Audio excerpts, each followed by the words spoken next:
Hello, and welcome to our presentation on nuclear chemistry. Today, we will be discussing what nuclear chemistry is. Nuclear chemistry is the study of radioactive elements and isotopes within the periodic table. The main element conversed over in nuclear chemistry is uranium, specifically uranium isotope 235. This isotope of uranium is used within nuclear reactors to produce massive amounts of energy to power whole cities.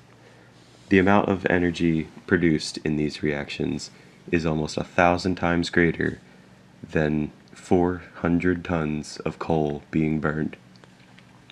With that amount of energy being produced, there are also consequences.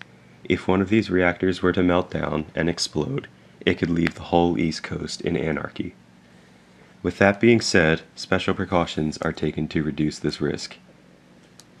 The first line of defense is a thick metal casing that surrounds the reactor.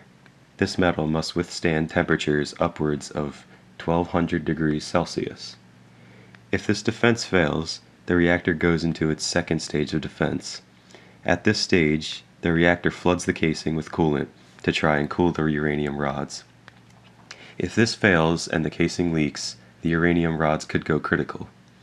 If this happens, then it is already too late.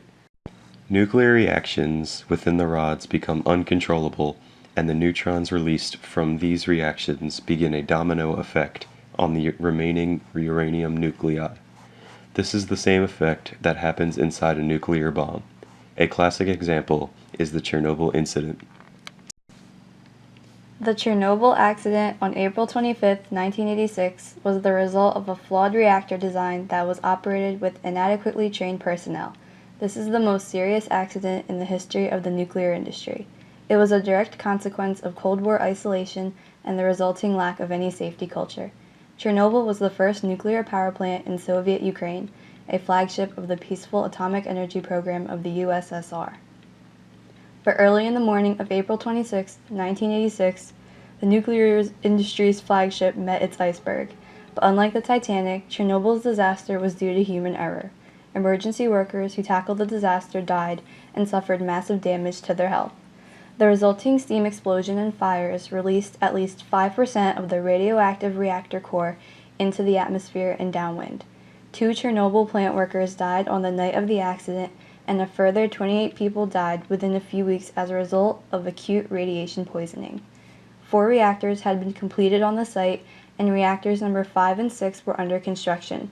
Reactor number 4 had been operating for 2 years and was undergoing maintenance checks and monitoring of the procedures to be used in case of emergency. The monitoring procedure was faulty, and in the process of testing, there was an explosion and meltdown at reactor number 4 that spewed over 200 times the amount of radiation released at Hiroshima and Nagasaki. The accident happened about 1 a.m. the morning of April 26, 1986. Evacuation procedures were chaotic. People had to leave their homes, never to return.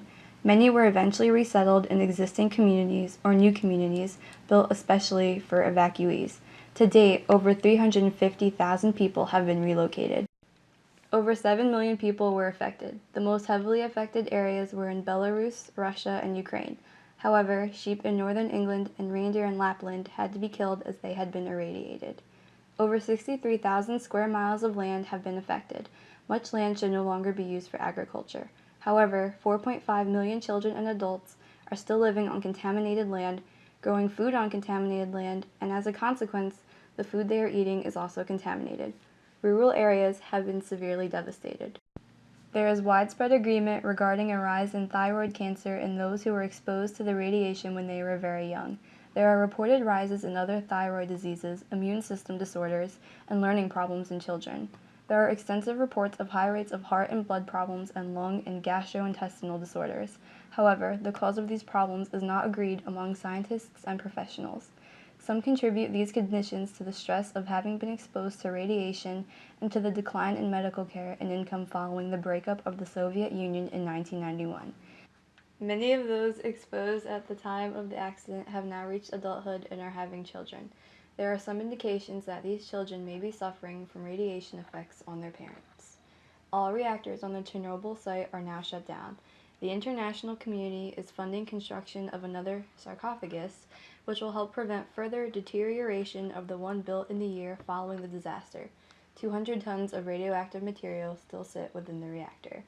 There are also more cancer risks in the huge exclusion zone in the middle of Europe. While living in the exclusion zone is not the best idea, radiation levels have dropped low enough for short visits to be safe. Chernobyl is an interesting destination for scientists and adventurous tourists now. Resettlement of areas from which people were relocated is ongoing. In 2011, Chernobyl was officially declared a tourist attraction. Apart from the nuclear power plant, there was another heavily guarded facility in what is now exclusion zone. RT was the first international TV outlet to visit the secret early missile launch radar near Chernobyl. 600,000 to 800,000 firefighters and emergency workers came from all over the former Soviet Union to put out the fire. These people toiled for over 2 years to put out the fire, to bury radioactive equipment, homes, storage facilities, etc. They also built a sarcophagus, or tomb, around the plant to hem in the radioactive material that had collapsed into the reactor. Many of these people are now dead, disabled, or have committed suicide.